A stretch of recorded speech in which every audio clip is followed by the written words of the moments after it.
Hello, folks, and welcome back to the podcast. I'm your host, Joe True Love. So, we're trying out new things on the podcast today. Hope you guys enjoy it. So, last two guests were Joaquin and Matt. We've just done audio and, hearing over the phone. So, we're trying out new things on the podcast. So, for this week's guest, or today's guest, my bud Luke, we try Zoom for the first time. See how it fares, try it with guests going forward. See how it goes. There are a few technical difficulties and such, but nonetheless, and unfortunately the first half was cut out or it wasn't recorded, so again, try out new things, see how it goes. But hope you guys enjoy this, and hope you guys enjoy listening or watching me and my bud Luke talk about sports and whatnot, and catching up. It's a good part of the podcast, and again, try out new things. Hope you guys enjoy this video. Stay tuned.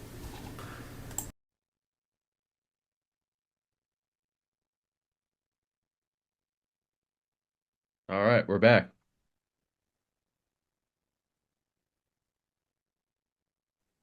Oh,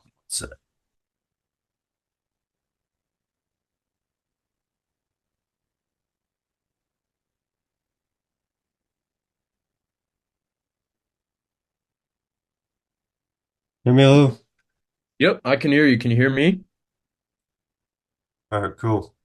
Wait, Can you hear me? you hear me? Yeah, I can hear you. Can you hear me? Hmm. Test, test, test. Let's see my audio. Let me try. Wait. Can you hear me? Oh, Hello, hello. I know.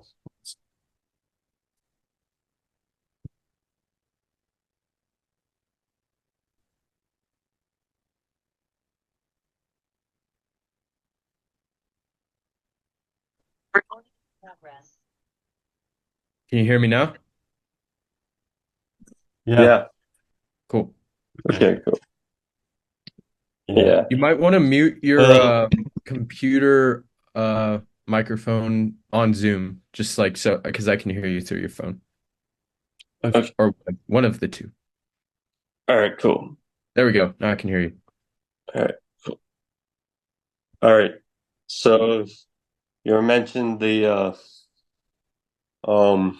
The Falcons. I wanted to talk about the Falcons. or Falcons, yeah. What I didn't understand the move. I don't know why they would draft what was the dude out of Washington?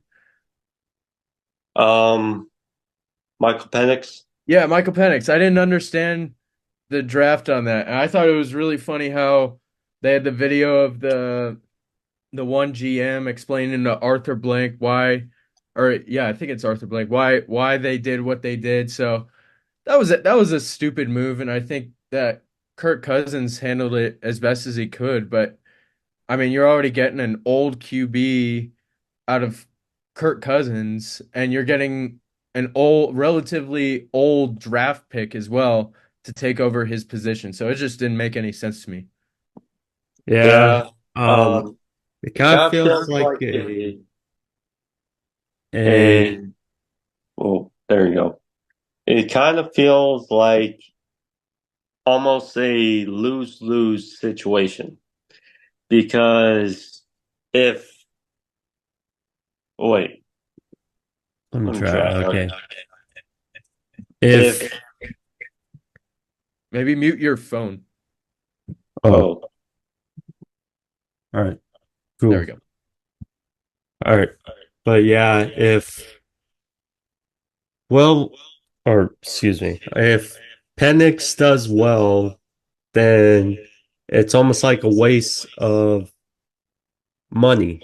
But if Kirk Cousins does well, and like you mentioned how old Penix is, he'll be almost 30 by the his second contract. So it's like he either go in a few years, he either wasted a draft pick or you wasted money.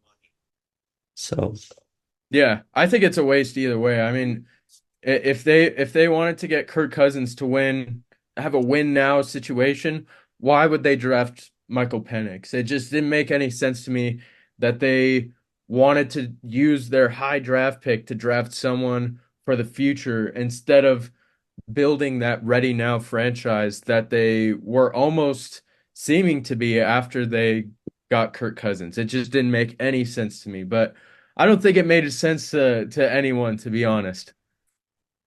true.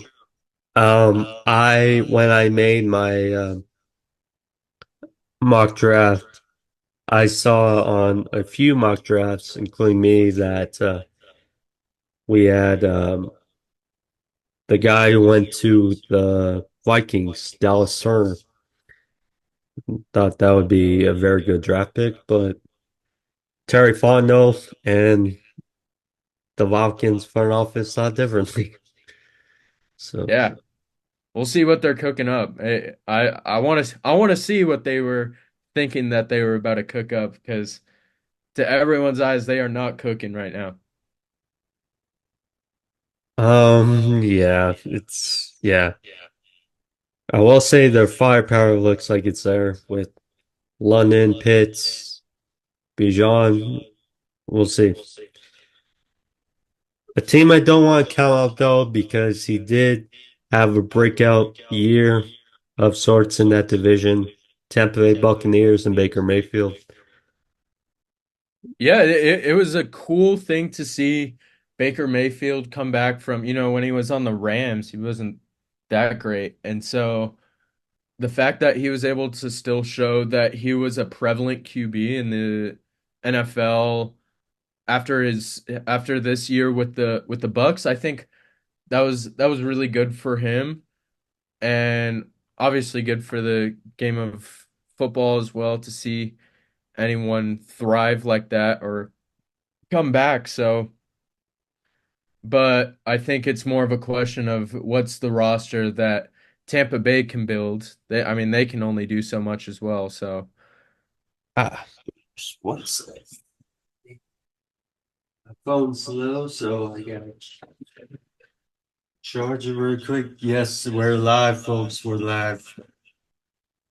Gotta do some different.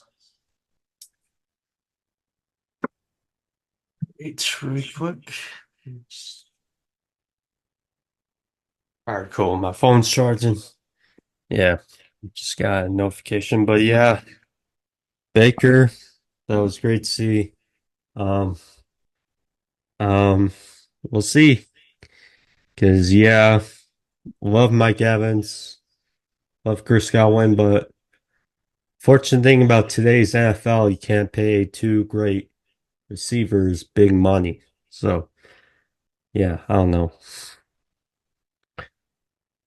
I think Godwin and Evans, both of them, they're not necessarily the caliber players that should be getting paid those lucrative contracts, but it seems like those are the types of players that are getting these lucrative contracts and then seem to take up the cap space on a team.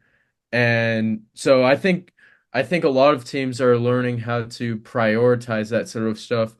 Or you adopt a model like the Chiefs where you get some of these receivers that either are looking to win a chip in a more direct way, almost like joining the Chiefs strictly to win a chip, or picking up these players. They had Juju Smith-Schuster, and although he wasn't, all right, what was Juju on the Chiefs this year, or am I thinking way too back? He was on the Patriots this year. Oh yeah, yeah, Um, yeah. I think last He year. was on there last year, yeah. Yeah. But I mean they pick up a lot of those types of receivers where they used to be good and now they're all right, so they're able to make that sort of cap space room because the receivers and their agents know. that it's in the receiver's best agent to go to these types of teams. But as a GM, I wouldn't pay Godwin and Evans lucrative money, um, because both of them, as good as they are, Evans is getting up there in age. Godwin's good, so he's more of a receiver that I would pay. But like you mentioned, it's not even possible to have two amazing and well-paid receivers on the same team. It's just not possible in today's NFL. Yeah, I think that's certainly an issue the 49ers are facing right now. And a team that's in that division who is also residing in Cali, the Rams, that's a decision they're going to have to make down the line because Puka went Puka this year, and he's going to have to get paid. Cooper Cup got paid, but yeah, Yeah, that's certainly an interesting team, especially with Aaron Donald retiring this year.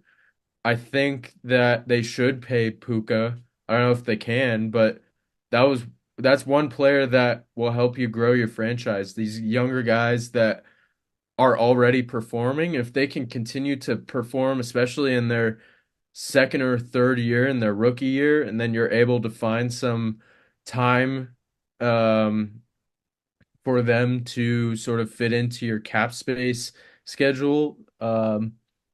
Make it happen. One thing that the Dodgers did with Shohei is they deferred all of his money. So I'm wondering if we're going to see that type of model adopted in any other sports because the fact that they pushed his contract out so far so that they could prioritize right now, I think that means a lot more for players because they know that they're able to build a team right now that's ready to win. And even though down the line they may have these cap space issues, they maybe saw a team like the Warriors where they had this big bulk of teams, and maybe that's how dynasties are going to start forming. Is you build a team and start timing out the cap space, and then deal with the cap space issue after you've won a few chips, hopefully. it's true. Unfortunately, though, with athletes, a lot of them have egos. And I'm sure with Shohei in this situation, he sees the talent around him with Mookie, with Freeman and company that there's a window. And say down the line, that window or those players might not be there. So that's probably another thing he took into account. But that would certainly be a nice thing if these other sports can adopt this model. Well, we'll see. Yeah, yeah, it'll be interesting. Yeah. Well, say another thing about the Rams because yes, we mentioned the loss of Aaron Donald, but with their two top draft picks and Kobe Turner, who came alive last year, it's only possible that they could be better on defense in a weird way. But we'll see. Yeah, yeah. I mean, that's the same for a lot of teams. You see their front offices putting these players together after a significant player exits. So I think some teams, I can't think of any off the top of my head, but when a significant player leaves, it certainly doesn't mean that it's the end of that team's dominance. I mean, like I talked about the Chiefs, you had Tyreek Hill leave, and they still won their Super Bowl. So I think it's just a matter of picking the right players at the right time, getting the right contracts. Obviously, the Chiefs are doing something right with the way that they're structuring everything, but not every team have have Patty Mahomes and other critical players like that that'll get you to the finish line. I will say about the Chiefs that, and I'll mention this because yes, he still had 1,000 yard season, but with, off the field distractions and with how he looked at times last year, I'm not concerned, but I'm optimistic about Travis Kelce, if that makes sense. Yeah, I think Travis still has the opportunity to be great. I think he's just getting older. But you're right. There may have been some off the field distractions, but in the end, he still won a chip. He still did all right. He had some drops from what I remember, but I think a guy like Travis Kelce, that's a good player to have on your team. Having a strong fan base and maybe the Swifties being the new fan base for the Chiefs is could be a good thing because it'll boost their revenue and everything. I don't know how that affects how they're able to pay their players, but when you have a good support around your team, I think that just leads to a little more success, or it leads to more scrutiny and pressure to the team. Eh, take it how you leave it, I guess. Chiefs front office, well, as long as, well, we'll see. The key for the AFC is who has gotten better. That's the ultimate thing. Because right now, the Chiefs can still do their current model and keep doing things right. But thing is, about the other competitors in the AFC, who takes that next step? But we'll see. Are you a MMA fan or a boxing fan much? I do like MMA and everything. I'm not super well versed on it.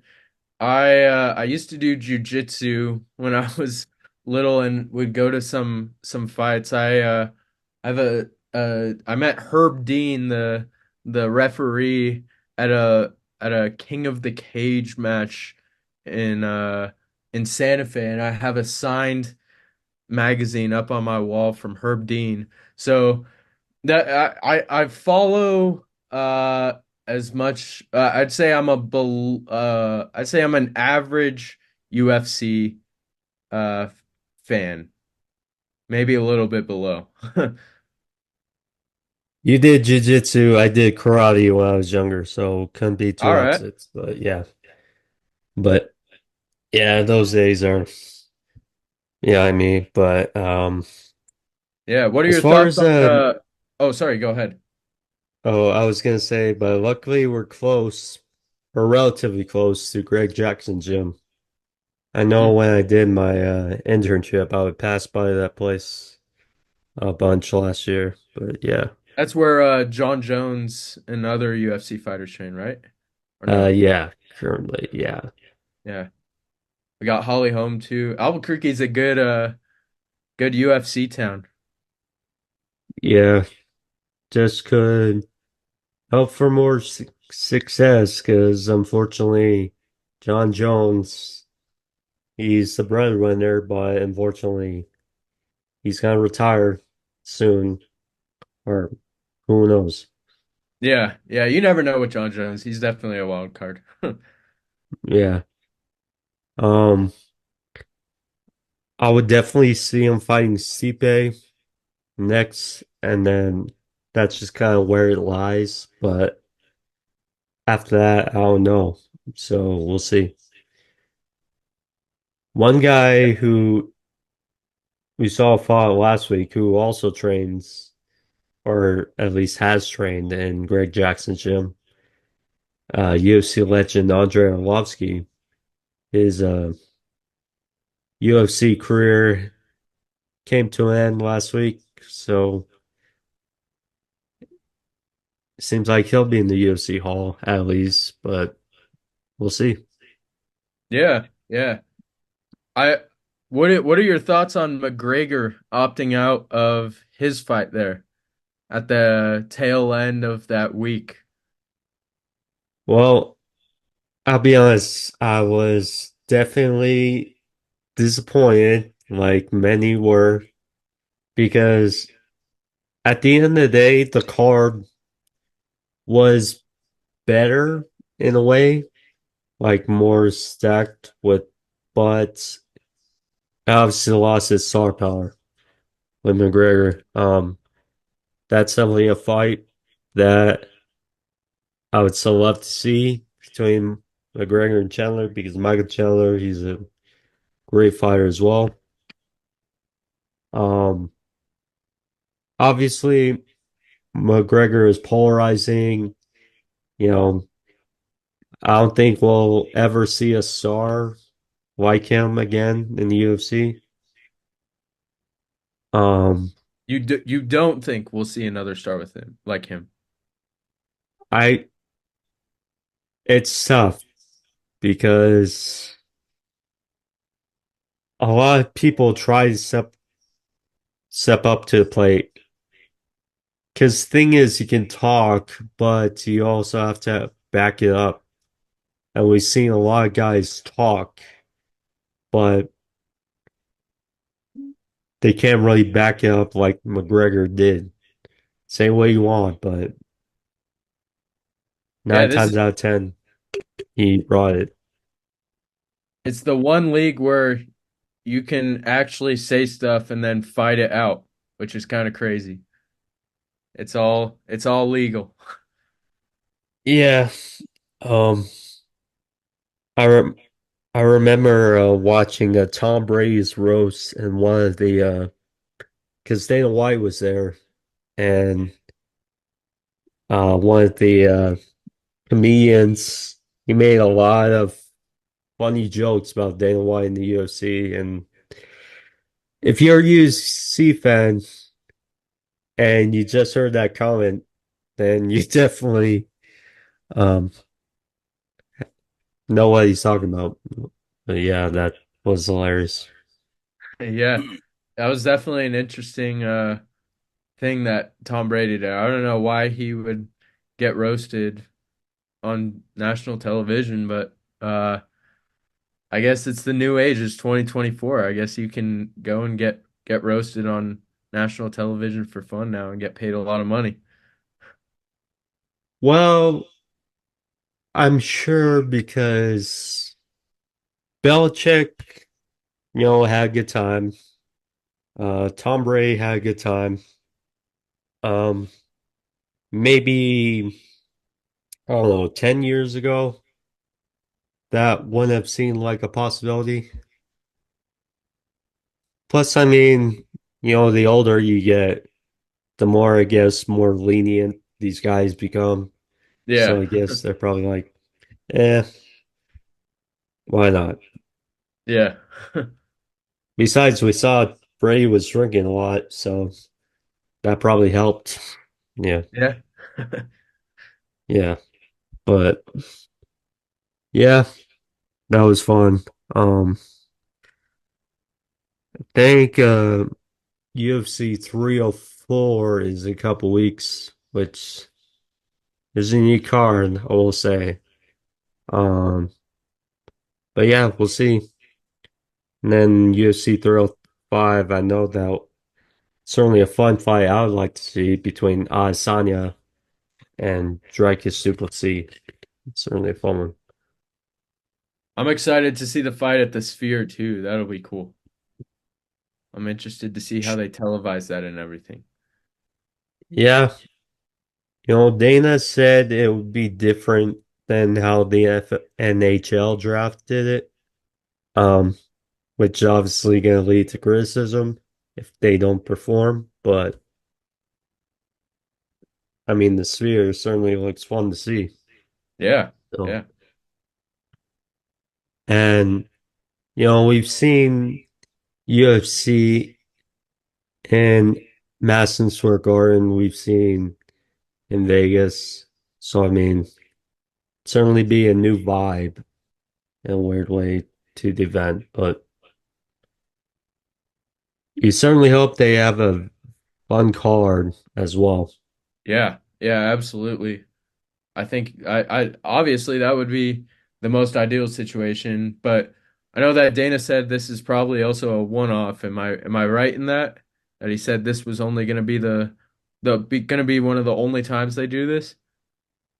Um, I would say never, there's that phrase, never say never. Yeah. Yeah. Yeah, So exactly. it's, I'm sure if he gets paid, if they get paid prominently for another time, who knows? Because money talks. Yep. So, Especially in and sports. true.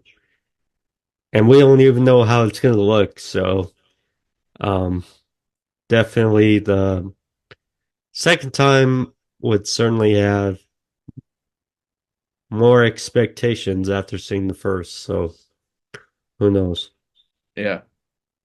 But Dana White and the UFC could certainly put stuff together. So, it's up to them.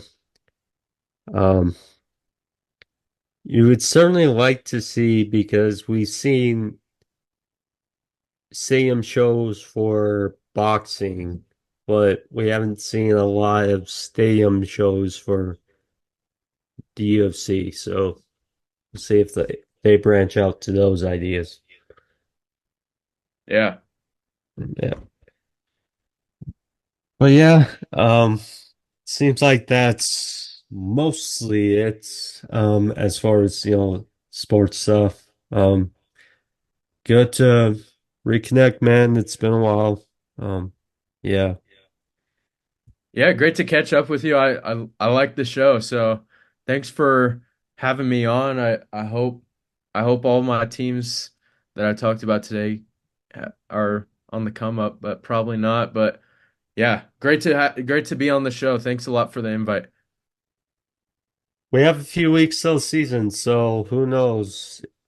During the season, come back on and then we'll either be joyful or will not be about your teams. So yeah. Yeah, yeah. Let me know. I'll be back on. Yeah, sure thing. Um, have you been talking to have you talked to Josh lately or I've the not. guys that No, sing the Kai? I saw he grew a mustache, but that's about it. That's Hmm. that's all I've seen of him. But I should hit him up. I should text him, see what's going on. Yeah, been talking with them as well. Think I gotta get him on here as well. But Oh, nice. yeah, Nice. That'll be cool.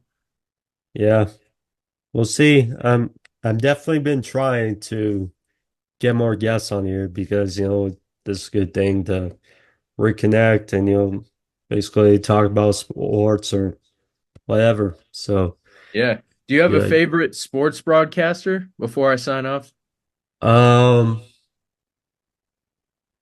the thing is with broadcasting, um, it's kind of gotten worse with some of these media shows. I don't want to bash, but Yeah. some of Yeah. No, these media I know shows what you have been.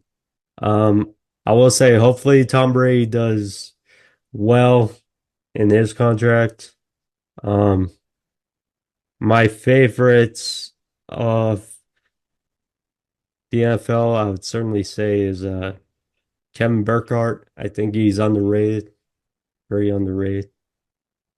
Um, trying to think. For the NBA, it has to be Kevin Harlan and Reggie Miller. Those two are the best. Yep. They are really good. Yeah, it sucks that NBA and TNT is gone after next season. So Yep. that's going to Times be are a big. changing. I was hoping at least they were gonna get the band back together, but then Charles said he's retiring after this season. So it's a sign of the times, but it's been cool to watch them throughout these years and get to experience all their funny shenanigans. Yeah. I will say the guys for NHL and for hockey, especially during the Stanley Cup, those guys are fun as well. I don't recall their names, but they're pretty good. Thing is, with the NFL, they have a lot of good teams, so can appreciate that as far as broadcasting. Yeah. So All right, cool. Thanks for answering that. And yeah, let me know let me know when I can come back on. I'd be happy to join again. no problem. Thanks again, Lou. Take care. Have a good You one. too. Hey, it's Joe Chewing Love here. If you liked that video, please hit that like button, leave a thumbs up. Or if you're new to the channel and you want to see more of these clips and videos, be sure to hit that subscribe button down in the corner as well. Takes a few seconds, but yeah, nonetheless, thank you for stopping by. Comment down below as well. See you next time.